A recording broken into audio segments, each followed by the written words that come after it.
Hello friends, welcome to other investment academy. आज एक ऐसे स्मॉल कैप कंपनी के बारे में बात करेंगे जो कि एक ट्रैवल सेक्टर में है, लेकिन एक बहुत ही एसेट लाइट बिजनेस है। ट्रैवल सेक्टर में एसेट लाइट बिजनेस बहुत कम होते हैं, तो ये एक ऐसी कंपनी है जो कि बहुत टाइम नहीं हुआ लिस्ट हुए हुए भी, and they have done pretty well. और काफ़ी इंटरेस्टिंग है इनका ओवरऑल मोड और इनका ओवरऑल अगर हम बिजनेस मॉडल समझेंगे तो वो वीडियो में इसमें सब चीज़ों के बारे में डिटेल में। कंपनी का नाम है रेट गेन, डिटेल में यहाँ पर बात करने वाले हैं। इस टाइप के वीडियोस जो है हम स्टॉकोमीटर पे अभी रेगुलरली काफ़ी बनाते हैं, तो अगर अभी तक आपने स्टॉकोमीटर सब्सक्रिप्शन नहीं लिया है तो that you can check on our website investoria.in and some good offers are also available, जो कि आप ऑफर्स पेज पे जाके चेक कर सकते हैं। तो अब रेट गेन करता क्या है, राइट? तो मैंने जैसे बोला ये ट्रैवल सेक्टर में ये कंपनी है, right? It's a tech company travel sector में, ठीक है, जो कि SaaS बेस्ड सोल्यूशन मतलब software as a service based solutions they give to various players in travel sector. मतलब होटल्स हो गए या फिर ऑनलाइन ट्रैवल एजेंट्स हो गए, ठीक है, या कैब एग्रीगेटर्स हो गए, तो काफ़ी सारे इस टाइप के क्रूज लाइंस वगैरह, तो मतलब काफ़ी सारे कंपनीज को ये ट्रैवल सेक्टर में अपनी सर्विसेज या अपनी टेक सॉल्यूशंस देते हैं। तो ये बेसिकली काम करते हैं और इसके बारे में हम बहुत डिटेल में बात करेंगे कि क्या टेक सॉल्यूशन देते हैं, क्या क्या चीज़ें, क्या problem basically they are trying to solve. ठीक है, इंपॉर्टेंट चीज़ ये समझनी है कि ये जो कंपनी है ये एक मतलब ग्लोबल कंपनी है। मतलब ये सिर्फ इंडिया बेस्ड रेवेन्यू नहीं है इनका। तो ये जो काम करते हैं, ये जो टेक सॉल्यूशंस बेचते हैं, तो एक तरह से टेक कंपनी है, product based, solution based, which give solutions to travel sector companies globally. ठीक है, तो वो चीज़ हमें समझनी है। तो 23 of top 30 hotel chains use their solutions, 25 of top 20 online travel agents, OTA बोलते हैं उनको, use their service. All leading car rental companies, ठीक है, जैसे यहाँ पर इंडिया में तो ज़्यादा कार रेंटल कंपनीज बहुत ज़्यादा नहीं चलता है, जूम कार वगैरह थोड़ा बहुत है, बट अगर हम US वगैरह यूरोप में जाएंगे तो car rental companies are very big, right? तो वो भी है इनके पास। लार्ज क्रूज लाइंस कंपनी भी इनके सॉल्यूशंस यूज़ करती है, और क्या क्या है वो हम बात करेंगे।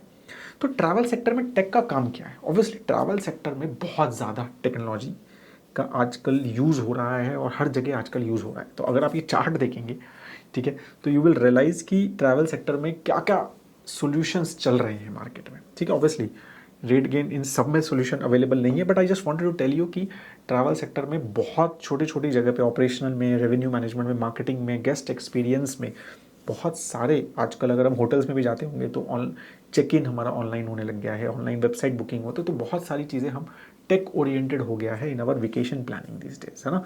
तो उसी चीज़ों में जो है रेट गेन ये एक सोल्यूशन प्रोवाइड करता है, और बहुत सारी कंपनी ऑब्वियसली इसमें है। ठीक है, तो अब हम सबसे पहले समझते हैं कि इसके सेगमेंट कहाँ काम करता है। ठीक है, तो रेट गेन मेजरली 3 सेगमेंट में काम करता है: data as a service, distribution and marketing tech. ठीक, तो dash distribution and marketing tech, और इनके इसमें अलग अलग प्रोडक्ट्स हैं। तो यहाँ पर अगर आप चार्ट देखेंगे तो आपको नाम दिखेंगे वो प्रोडक्ट्स के, ठीक है, जिसमें ऑप्टिमा, कारगेन, एयरगेन, तो अलग अलग ऑब्वियसली कस्टमर बेस पे, फ्लाइट एयरलाइंस के लिए थोड़ा अलग है, कार कंपनीज के लिए अलग है, तो उस टाइप के अलग अलग इनके प्रोडक्ट्स हैं। ठीक है, डिस्ट्रीब्यूशन है, और ये क्या क्या है वो मैं आपको बताऊंगा आगे। ठीक है, बट इम्पॉर्टेंट क्या है कि कितना, अभी आप देखेंगे कि कैसे इनका सेगमेंट जो रोल है, मतलब सेगमेंट अगर सेगमेंटेशन है या रेवेन्यू है वो कैसे डिफरेंट हो रहा है। देखो, मार्केटिंग टेक 2019 में 0% रेवेन्यू था, अब 37% रेवेन्यू है। तो यही होता है स्मॉल कैप में, ये चीज़ें बहुत ज़्यादा होती हैं कि कोई भी चीज़ एकदम से चलती है and then it suddenly change takes you up, right? तो ना यू कैन इमेजिन कि सिर्फ 4 ईयर्स में 0 से 37% of revenue comes from that segment, that is marketing tech. ठीक है, तो बाकी भी अगर हम देखेंगे तो कंसिस्टेंटली एक अब बराबर बराबर का तीनों का रेवेन्यू हो गया एक तरह से। 29% is coming from data as a service, 34% as distribution and 37% from marketing tech, that is FY23 numbers. ठीक है, तो इस तरह से ये ओवरऑल चीज़ें सेगमेंटेशन इसका है। कंपनी के हम मोड्स और की पॉजिटिव नेगेटिव्स भी लास्ट में मैं आपको डिटेल में समझाऊंगा, साथ साथ बता भी रहा हूँ। ठीक है, तो मार्केटिंग टेक अब क्या है, मतलब पहले हम बात करते हैं कि डेटा एज ए सर्विस क्या है। तो बेसिकली क्या करते हैं, ये डेटा जो है अलग अलग जगह से दे टेक डेटा।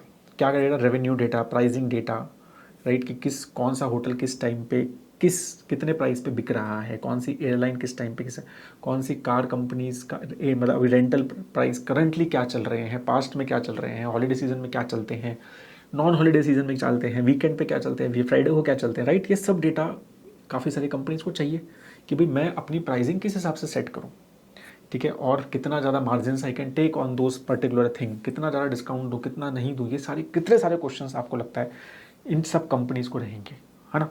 तो ये सारा जो डेटा है which these guys provide as a service, data as a service, ये सब्सक्रिप्शन बेस्ड सर्विसेज हैं, राइट। तो ये जो है ये प्रोवाइड करते हैं टू वेरियस कंपनीज, राइट। तो मेजरली इसमें जो कस्टमर्स हैं इनके वो ऑनलाइन ट्रैवल एजेंट्स हैं, जैसे मेक माई ट्रिप टाइप की कंपनी सपोज एग्जांपल है। तो ऑब्वियसली उनको डेटा चाहिए ना कि बाकी सेक्टर, बाकी अलग अलग OTAs में उस होटल का प्राइस क्या चल रहा है उस पर्टिकुलर डेट पे, ठीक है, या उसके पहले क्या चल रहा है, राइट। तो ये सब इंपॉर्टेंट इन्फॉर्मेशन है उनके लिए। और या हर वीकेंड पे उनका प्राइस क्या होता है, कैसे चेंज होता है, कस्टमर किस प्राइस पे बाय करता है और किस प्राइस पे मोस्टली बाय नहीं करता है उस होटल को। तो वो सारी डेटा जो है बहुत ज़्यादा इंपॉर्टेंट होता है इनके लिए, राइट। तो they have like 6 billion price point, 500+ data sources, फिर AI टेक्नोलॉजी यूज़ करते हैं, उसके ऊपर AI बिठाते हैं तो analyse and use that data and help them in making inform decisions. तो वो सब चीज़ें देख करते हैं, ठीक है। तो इसमें तो ये एक इनका सर्विस है। एज आई सेड, इसके जो कस्टमर्स हैं वो OTAs हैं, cab aggregators, car aggregator, car rental companies, ठीक है। तो इस टाइप का मेजरली होटल्स भी इनके यूज़ करते हैं, बट मेजरली ये ज़्यादा यूज़ होता है। तो ये एक सब। सेकेंड इनका जो बिजनेस है वो है डिस्ट्रीब्यूशन बिजनेस। तो डिस्ट्रीब्यूशन बिजनेस बेसिकली सिंपल है कि ये जो है होटल्स को ऑनलाइन ट्रैवल एजेंट्स के साथ कनेक्ट करते हैं, ठीक है। जैसे मेक माई ट्रिप को होटल्स चाहिए, होटल्स को मेक माई ट्रिप चाहिए, ठीक है। तो कितनी इन्वेंट्री है, कब होटल बुक करना है, होटल के साथ एक्स्ट्रा बेड बुक करना है क्या, कितने लोग आ रहे हैं, कितने सब चीज़ें, वो सब चीज़ें डेटा चाहिए।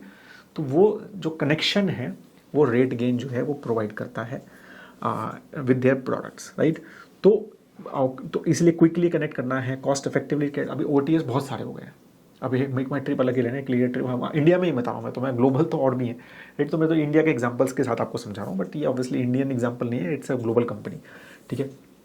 तो अब आपको क्या मतलब बुकिंग करते हुए क्या फैक्टर्स हैं, राइट, क्या क्या चीज़ें, रेटिंग इंपॉर्टेंट है, आपका प्राइस इंपॉर्टेंट है, कमरा फोटोज़ इंपॉर्टेंट है। तो वो सब चीज़ें जो हैं, क्या क्या चीज़ें हैं, वो इन दोनों का कनेक्शन और क्विक कनेक्शन, राइट, कि नई OTA आया वो अच्छा चल रहा है, उस पर ये होटल ज़्यादा बिकता है, इस पर नहीं बिकता। तो वो सारा जो है कनेक्शन जो है ये डिस्ट्रीब्यूशन दे प्रोवाइड, ठीक है। एंड फिर अलग अलग लैंग्वेजेस वगैरह वो सब चीज़ें भी ये देखते हैं। तो AI पावर्ड, ये भी AI पावर्ड इनके पास सॉल्यूशंस हैं इसमें। They have some products. इन्होंने एक कंपनी भी DHISCO करके, डिस्को करके इन्होंने कंपनी भी एक्वायर की है। तो उसमें content.ai करके इनकी कंपनी भी है जिसमें कंटेंट भी क्रिएट करते हैं। तो वो सारी चीज़ें दे बेसिकली वर्क दिस जो सेगमेंट है ये होटल्स को टारगेट है, होटल्स के साथ कनेक्ट करते हैं ये OTAs को, that is online travel agents, right, ठीक है। तो ये हो गया, तो ये सेकंड सेगमेंट हो गया इनका, ठीक है। थर्ड जो सेगमेंट है वो मार्कटेक, जो नया सेगमेंट है जिसमें इतना ज़बरदस्त ग्रोथ हमने देखा जो हुआ है, राइट। तो वो जो सेगमेंट है उसमें क्या करते हैं, बेसिकली ये मार्केटिंग में हेल्प करते हैं मेजरली अगेन होटल्स को, ठीक है। तो अलग अलग मार्केटिंग कैसे करनी है, कितने प्राइस पे करनी है, ठीक है। तो बहुत सारी चीज़ें, आपको मार्केटिंग का ROI कैसे मिलेगा, राइट। जो ट्रैवलर्स गूगल पे सर्च कर रहे हैं वो आपके वेबसाइट पे या आपके होटल को कैसे बुक करें, राइट। गेस्ट सेटिस्फैक्शन वगैरह वो कैसे चेक करें, एंगेजमेंट कैसे बढ़ाएं गेस्ट के साथ। तो वो सारी चीज़ें उसमें they also have started playing a role recently. तो they launch few products in that and they also acquired a company. तो अडारा करके कंपनी है, वो भी इसी सेगमेंट में है, ठीक है। उसमें भी AI प्रोडक्ट्स इन्होंने लॉन्च किए हैं। तो वो ये मेजरली अगेन एक होटल बेसिकली सेगमेंट ड्रिवन है। तो होटल्स इनको आते हैं and they want to market their product, मतलब देमसेल्व्स। तो they buy their products and उसके हिसाब से they put money and then they market it, ठीक है। तो दिस तरह से ये 3 प्रोडक्ट्स इनके अवेलेबल है, ठीक है।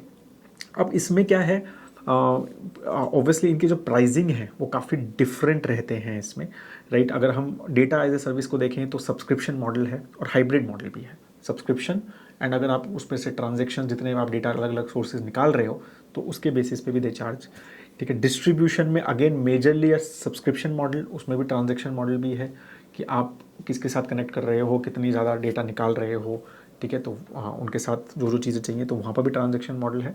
And martech is majorly a subscription model कि उनके प्रोडक्ट्स हैं तो आप उसको सब्सक्राइब करो और then you can market your product, मतलब अपना जो होटल है या जो भी चीज़ें हैं उसमें, then you can do that. ठीक है। तो एक्विजिशंस भी इन्होंने, जो अडारा एक्विजिशन है वो डेटा में भी है and they are in martech as well. Disco इन्होंने 2018 में किया था, वो डिस्ट्रीब्यूशन सेगमेंट में किया था। And then they have also done to my hotel shop and BCV social करके, जो कि मार्कटेक में लास्ट 2-3 साल में किया। तो ऑब्वियसली मार्कटेक में काफ़ी ज़्यादा इन्होंने फोकस किया है और उसकी वजह से इनका सेगमेंटेशन, इनका रेवेन्यू बहुत बड़ा है। ठीक है। And they have launched AI based products also, because data है तो डेटा पे AI टूल्स बिठा के and then it helps their customers to work basically. ठीक है। So these are the basically 3 segments. अब आपको समझ आ गया कि क्या प्रॉब्लम सॉल्व कर रहे हैं। ठीक है। तो एक अच्छी प्रॉब्लम सॉल्व हो रही है। अब ऑब्वियसली कितनी अच्छी हो रही है कितनी नहीं है वो कैसे पता चलता है, वो हमें पता चलता है थ्रू देयर कस्टमर्स, राइट। कि कस्टमर अगर इतने सारे हैं कि 23 में से 30 होटल चेन्स, 25 में 30, तो ये सब इनके साथ काम कर रहे हैं, तो इससे पता चलता है कि इनके जो प्रोडक्ट्स हैं, इनके जो सोल्यूशन है वो काफ़ी रेलिवेंट है for hotels and all these folks, right. क्योंकि इतने सारे बड़े बड़े टॉप वर्ल्ड के ग्लोबल प्लेयर्स इनके सॉल्यूशंस अगर यूज़ कर रहे हैं तो इसका मतलब ये है कि दे आर, मतलब decently, obviously they are decently present and they have a good products available. तो ये तो मतलब एक हम एज्यूम कर सकते हैं, प्रोडक्ट देख के यूज़ करके पता चलेगा। और दूसरे के कॉम्पिटिटर, मतलब मैं उसमें एक्सपर्ट नहीं हूँ, ठीक है, बट अगर आपने यूज़ किया है, आप इसमें हैं तो मुझे भी बताइए। लेकिन मेरे को ऐसा लगता है कि मैं कस्टमर्स देखता हूँ तो मुझे लगता है कि दे आर प्रेटी डिसेंट 90, और मतलब अगर कस्टमर का ओवरऑल हमने वो भी देखा कि रिन्यूअल रेट, राइट, वो भी 90% प्लस है। ठीक है। तो वो सारी चीज़ें हमने देखी तो इट वर्क्स कि हाँ ये काफ़ी अच्छा इनका ओवरऑल ऑटो रिन्यूअल क्लॉज है। वो सब चीज़ें इनको पॉजिटिव काफ़ी हमें लगा। ठीक है।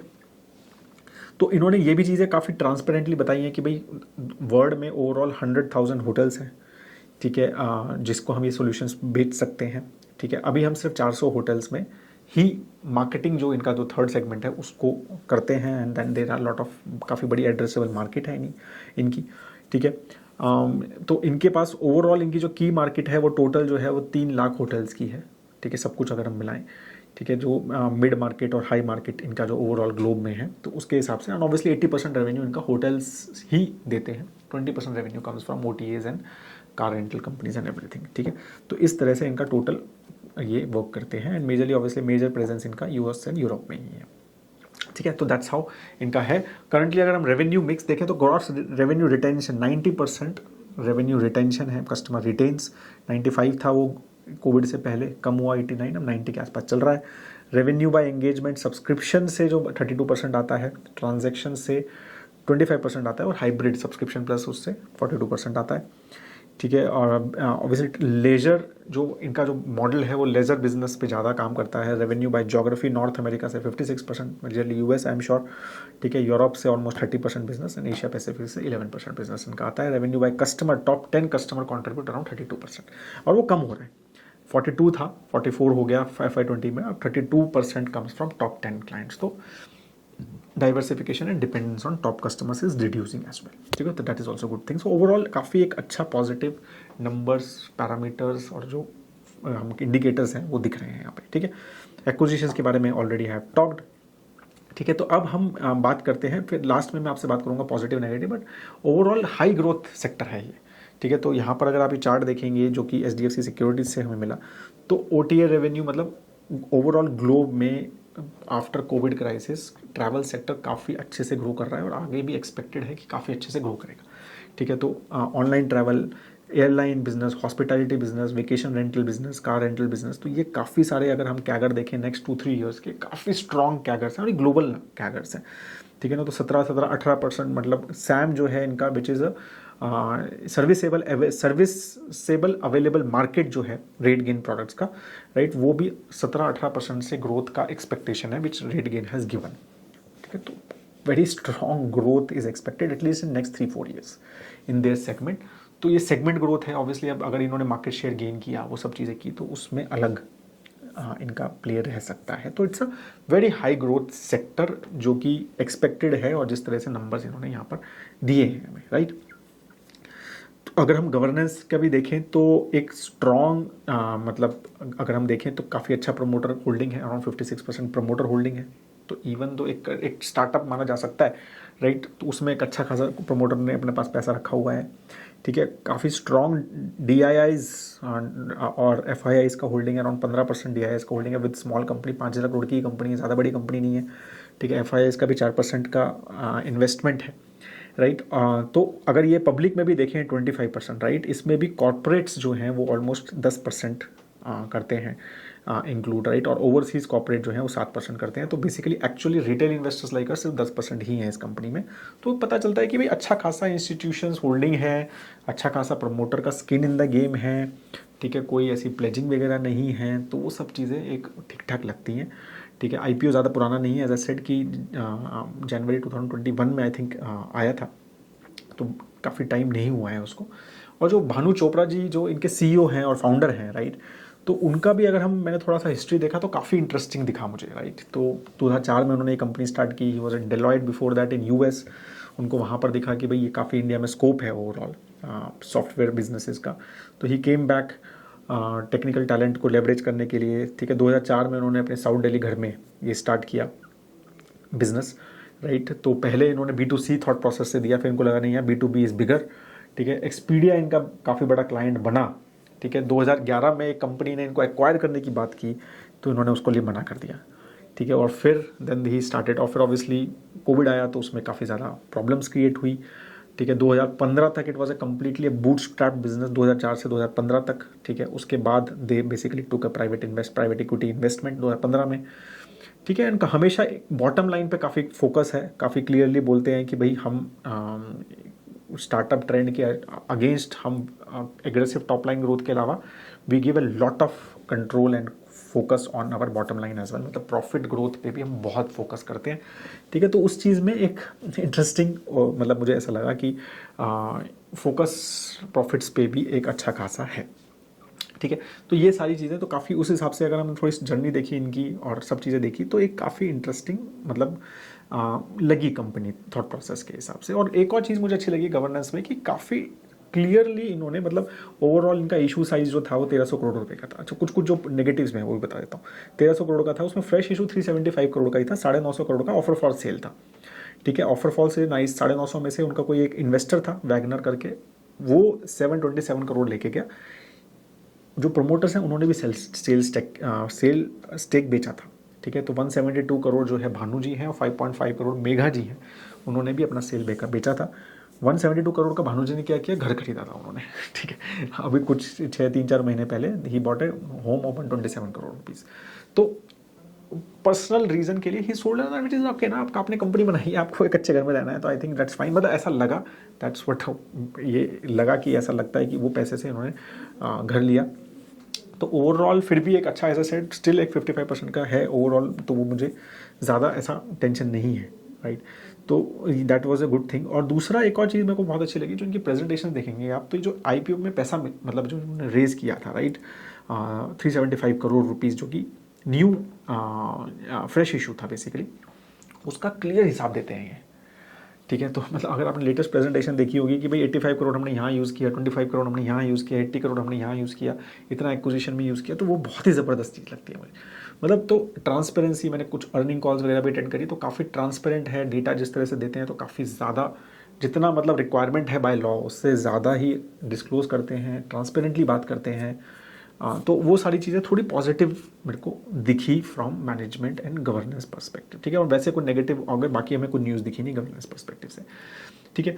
और obviously growth has been very good in the past 1 year, specifically 54% का सेल्स ग्रोथ कंपनी ने दिया है, ठीक है। Obviously travel sector is also doing very well, ठीक है। Operating margins have also significantly improved and pattern has also, मतलब Covid में जो है वो नेगेटिव ऑब्वियसली लॉस बुक किया था इन्होंने, फिर वो 3.2 से 8.7 और 14.7 का ऑपरेटिंग मार्जिन इन्होंने बेसिकली लिया है FY23 में, ठीक है। और they are improving, they are saying कि हम जो है ऑपरेटिंग मार्जिन वाइज 20% तक जा सकते हैं, ठीक है। तो that is what it is all about. And pattern भी ऑपरेटिंग मार्जिन से ज़्यादा डिफरेंस नहीं है, क्योंकि बीच में कोई वो नहीं है, ठीक है।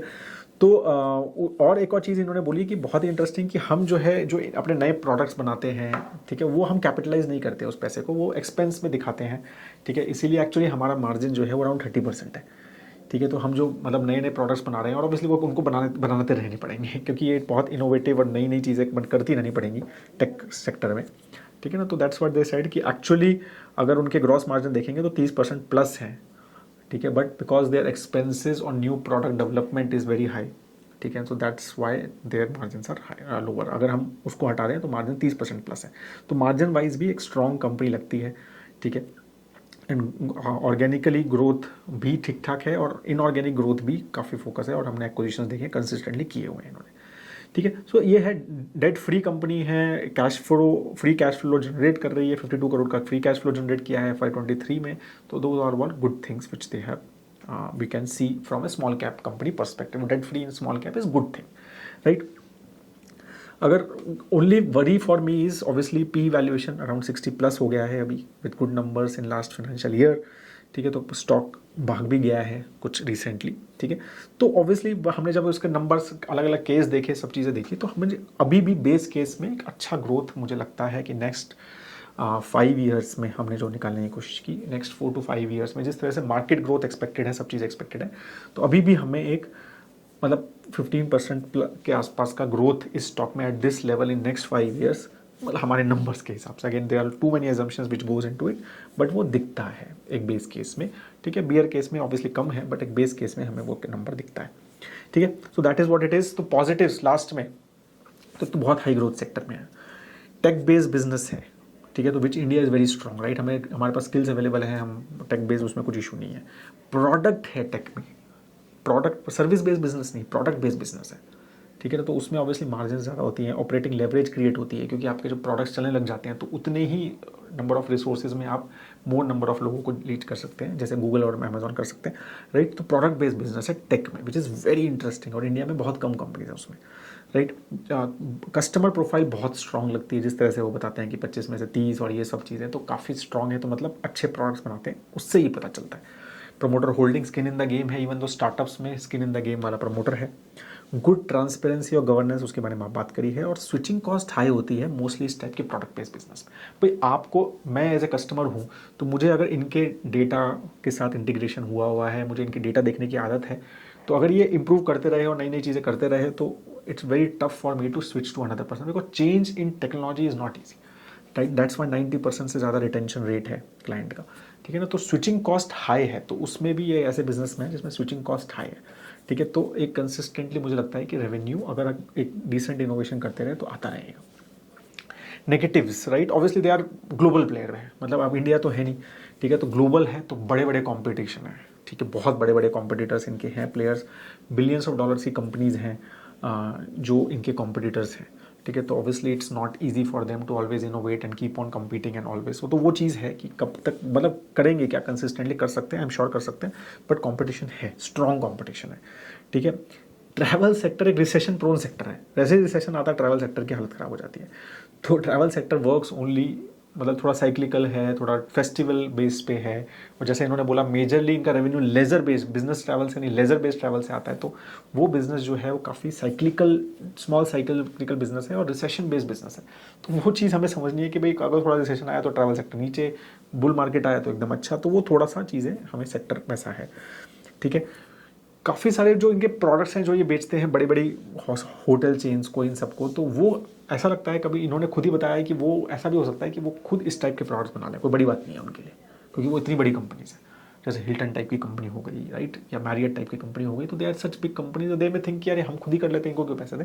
अनलाइकली है, because that's not their work, तो मुझे नहीं लगता कि वो होगा, but they told us that is, तो मैंने लिख दिया यहाँ पर। इनोवेशन इज़ वेरी की, राइट, कि इस टाइप के बिजनेस में आपको कंपटीशन से आगे रहना है तो you have to always innovate, always आपके प्रोडक्ट्स इंप्रूव करने हैं, नए प्रोडक्ट्स में एंटर करना है, नई जगह पे एंटर करना है, वहाँ पर मार्केट शेयर गेन करना है, राइट। आपको क्या कहते हैं, अपने इस कस्टमर को ये वाला सामान भी बेचना है, तो वो सब चीज़ें जो हैं वो बहुत इंपॉर्टेंट है अगर आपको एक अच्छा खासा ग्रो करना है तो वो की रहेगी इसमें, वो रिस्क हमेशा रहेंगे टेक बिजनेस में है, राइट। तो वो चीज़ हमें यहाँ पर समझनी है। तो that is all I just wanted to tell you in this.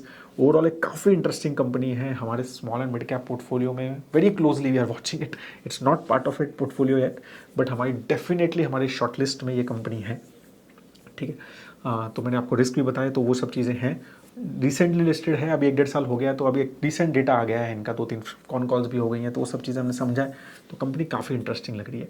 ठीक है ना, तो आप भी अगर एक स्मॉल कैप स्पेस में ट्रैवल सेक्टर में एसेट लाइट बिजनेस देख रहे हैं, तो मुझे लगता है कि we should definitely consider, long term investment के हिसाब से काफ़ी सारी पॉजिटिव हैं इसमें, तो definitely we should see it lower risk travel sector business लगता है मुझे, comparison to hotel business which is a very high capital based business. ठीक है ना, तो उस हिसाब से हमें एक अच्छा खासा, अगर हम ट्रैवल सेक्टर में इंटरेस्टेड हैं तो ये कंपनी हमें डेफिनेटली शॉर्ट लिस्ट में रखनी चाहिए। If you have any question please do right in the comment section below. Like ज़रूर कीजिए वीडियो अगर अच्छी लगी तो, ठीक है, और अपने फ्रेंड्स एंड फैमिली के साथ शेयर ज़रूर कीजिए। Have a great time ahead दोस्तों, जय हिंद।